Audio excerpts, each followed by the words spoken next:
Hey everyone, Scotty M here. Today I just want to voice my opinion on a topic that I've seen pop up more recently, Flat Earth. Now I've heard of this theory before, but I never actually gave it a second thought till I found out someone I know from high school actually believes the Earth is flat and that NASA has been lying to us. So I did some research on this topic.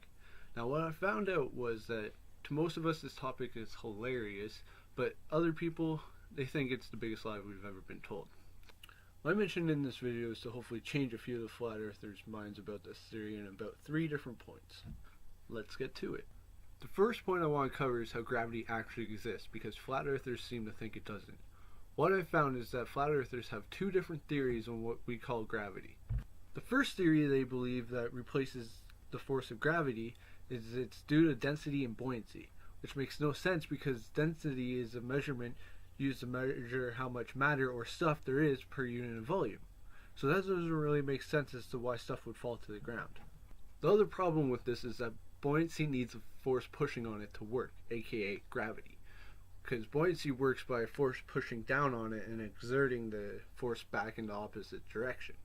So yeah, that makes no sense as why gravity works, because it needs gravity.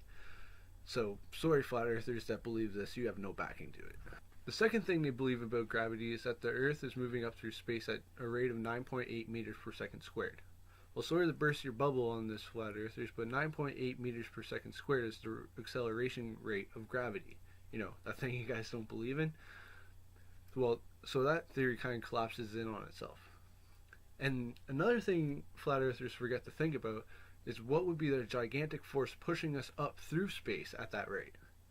I researched it, and flat earthers seem to have no answer or talk about it at all. Surprise, surprise. Last thing about gravity and why it does exist. Some flat earthers believe that the universe revolves around the Earth. Well, I mean, I've heard of people thinking the universe revolves around them, but these flat earthers take it to a whole nother level. The reason this doesn't work is because lighter objects orbit heavier ones. That's why the Earth orbits the Sun, because the Sun is the heaviest object in our universe, or solar system, sorry. And it has the greatest gravitational pull, and that makes sense as to why the moon and satellites orbit the Earth, because they are lighter objects than the Earth, and the Earth has a greater gravitational pull from them. So that's how that works. Okay, so that was gravity explained.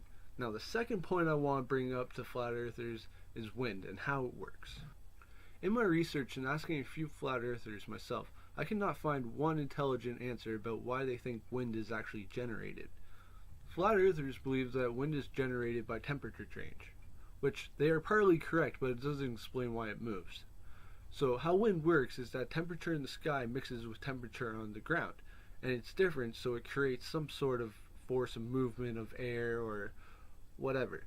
But on a flat earth, that would mean that wind would go straight up and down, and that is obviously not the case, unless flat earthers don't believe it moves sideways.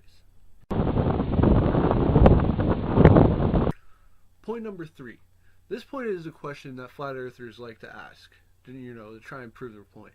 Why does the United Nations flag represent a flat earth map?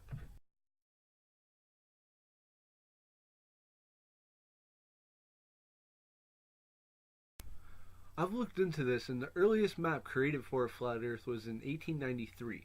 And the United Nations flag was adopted on December 7, 1946. Might seem a little weird, but I cannot find one connection between the United Nations flag and the flat earth map. Except for it looks kind of similar, and I'll give the flat earthers that. The United Nations flag was created to represent all the countries that are a part of. And that's why Antarctica is not on the map. And that is why Flat Earth and the United Nations flag look similar, but sorry, they have no connection whatsoever. Alright, so that was my attempt at changing a few Flat Earthers' minds. Hopefully I was successful, but who knows. And if you are a Flat Earther and you want to try and argue some of my facts or research, please leave a comment, because I love to be educated. And if you are on my side and believe that, and actually know that the Earth is a globe, and saw something wrong with my facts or research, please tell me so I can fix it in the future. Thanks for watching. I'm Scotty M. Peace out.